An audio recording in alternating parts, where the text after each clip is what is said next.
kundi paksiw, sinigang. Gusto mo ba ng ibang luto ng tilapia na may sabaw? Subukan mo ito, pinesang tilapia. Napakadali lang nito gawin.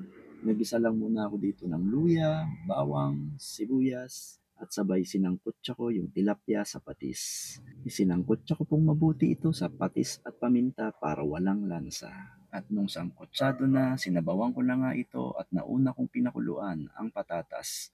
Naglagay din ako ng magic. At nung kumulo, inilagay ko na rin ang saging, repolyo, pechay, sili na magbibigay ng mabangong aroma. At pag naluto na po ang mga gulay, okay na po, luto na po ito. At ito na, itsura pa lang, napakasarap na at napakadali pang gawin. Kaya share this with your family and friends dahil basta si TJ ang gumawa, kaya mong iluto yan. Shoutout po sa lahat ng aking mga followers, supporters, and viewers.